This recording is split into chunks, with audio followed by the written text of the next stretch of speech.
Did I ever tell you about my first kill, Batman? No? As I am sure you are aware, my parents were dead and I was rich. So rich I could have anything I wanted, but of course, all I wanted was them back. I now know that that was impossible, of course, that their death served a higher purpose. But back then, I had yet to experience the joy of cold steel cutting through warm flesh. I had no idea how I could save these people from the relentless misery of their existence. You should have stayed that way. Really? Then I'll stop now. Find another telephone, Batman. Goodbye. You made it. I think I will continue my story. I feel the need to talk, to confess maybe. I was rich and alone, but not for long, of course. I took to gambling, or maybe it took to me. If only I had been good at it. I may not be where I am today. As my life spiraled out of control, I desperately formed a plan. A plan to win back my parents' money and be happy again. It didn't work, of course. Plans like that never do. But as I stood outside the Iceberg Lounge on that hot summer night, I remember feeling something. Hope, maybe. The Iceberg Lounge was crawling with the disgusting flesh of humanity. You could find anything there, if you had the money, of course. At the beginning, I seemed to be winning. The cards all went my way, and I found myself at the owner's table. For some reason, I thought I would win, that he would play fair. I looked around the table. I saw the people I was against. Card sharks, thugs, princes, and the disgusting midget who ran the place. One by one, they all lost or folded. The chips were piling up, and it was just him and me. They called him the Penguin, even back then.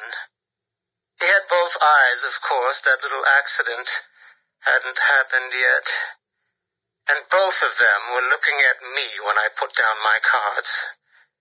6 of clubs. 6 of diamonds. He looked scared.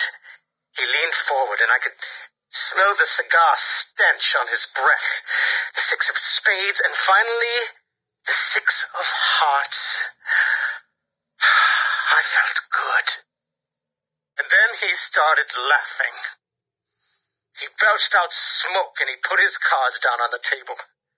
Card by card, my heart sank. A 3, a 4, a 5, a 6, a damn 7! Straight flush ended me there. I was lost and thrown out into the city to die, penniless. Can you imagine what it was like, Batman? I was numb. I'd lost everything, and I was alone, crying like a baby staggering through the streets of this city, until I found the answer that I had been looking for. I stood there on the Sprang Bridge, looking out at the sea.